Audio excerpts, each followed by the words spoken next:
wind come a-driftin' slow-like from them red cliffs down south, totin' along the smell of pinon pine and dust that'd choke a mule. About 20 days hard riding from Rancho El Cuervo, there in the Chiricahua village. Shadows was stretchin' long over them buffalo hide teepees, and the dogs was scamperin' this way and that, sniffin' out spots where they'd buried a bone or two. From up north come a whispery song, the lazy-like voices of women croonin' away. Atcha Lee, she being the first wife of Pasago Cabazon, was twistin' up some yucca grass. She had them fine little wrinkles round her eyes, badges from the dust and sun after all them long years waitin' on Pasago's wanderin's. Every time he lit out, they said their goodbyes like it was the last they'd ever clap eyes on one another. Her hands smelt of smoke and sagebrush, and in her eyes there burned a quiet fire, like embers that ain't fixin' to die out nohow.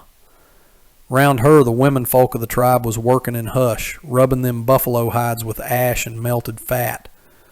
The sun was blazin' down fierce on the valley, and the air so dry it scorched your innards with every breath you drawed. Then come a young shadow slippin' up. It was Jaizi Yisai, Pasago's new wife. She had a soft leather band across her forehead and a little feather from Ilaut Sui, that hummingbird what only shows itself to them with kind hearts. In her hands she was holding a jar brimful of cold spring water. Atcha Lee looked up, leaning a mite on her knees. "What you reckon to do with that there?" she asked, eyeing the jar. Jaizi Yisai smiled soft, like a gal hankerin' to be handy. "I fetched water." "The women folks plumb tuckered and the sun's burnin' our lips something awful. Maybe a sip'll help 'em get their strength back." A few of the women raised their heads, drawed by her gentle talk and the cool of that water. Atcha Lee busted out laughing, short and rough, but not mean-spirited none. "How you aim to slake the thirst of a whole tribe with one little jar, young'un?" The other women smiled quiet-like. The one they called She Who Smiles then spoke up, with her calm and shiny face. "Once upon a time there was a hummingbird. It had a nest in a woods on the rim of the canyon. One dry as bones day the woods caught fire from the heat. That little hummingbird flew to the nearest spring and took water in its beak.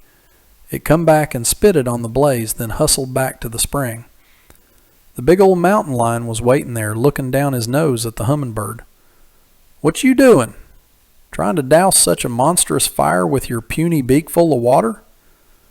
The hummingbird says back, 'The woods is my home. It gives me victuals and shelter.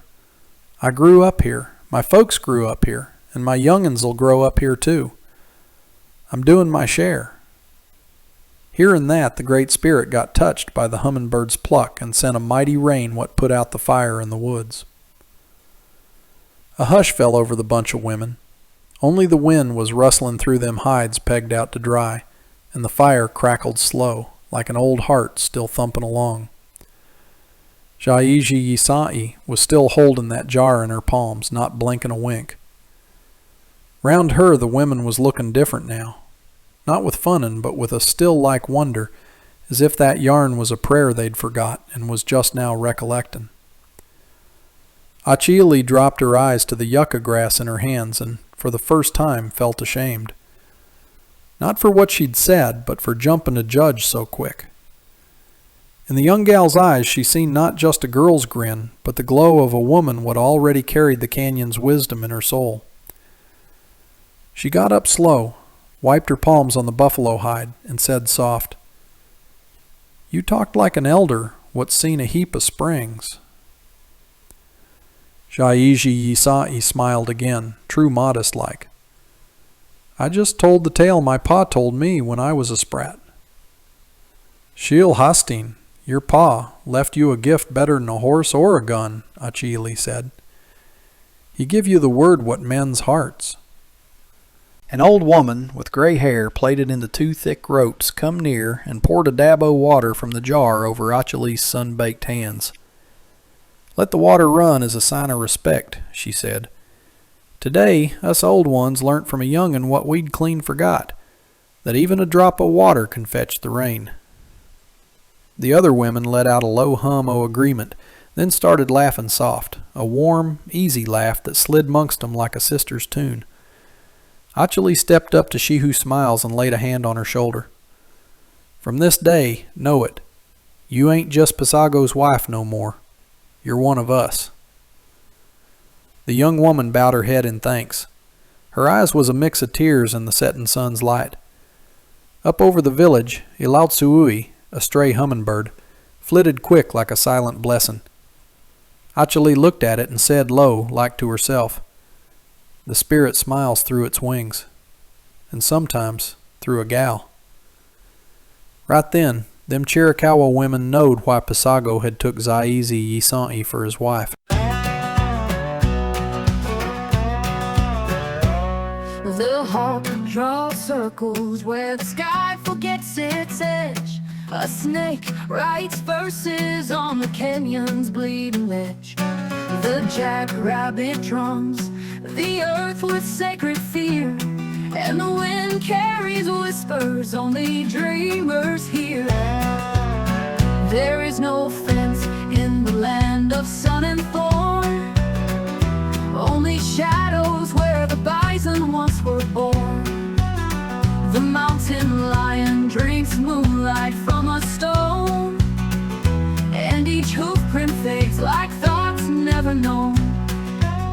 Oh, spirits that run where the rivers forget, teach me to walk where no sorrow is met. Let my voice be a flute in the cedar's breath. Let my soul wear the stars and dance for death. The man with the gray and the eye of flame rides with no map, no hunger for a name. His brother is the lizard, his cousin the crow, his god is the silence where the wild things go. He knows the place where the scorpion preys, and the wind sleeps deep in the cottonwood maze. He speaks with coyotes when the fire grows low. Their laughter is cruel, but truer than snow. Oh, canyon of the nose, oh, mountain of bone, make me a creature who fears not alone. Bury my shadow where rivers won't stay, and let me be dust when the thunder rides gray. No rifle sings sweeter than the owl at dusk. No church stands taller than a yucca husk. No law can bind what the wild wind frees. No man owns the truth of the tumbleweed. So he rides not hunted, nor seeking to reign, but to live where the sun scorches out all pain. And if he dies where the earth splits wide, he'll be dust with the cool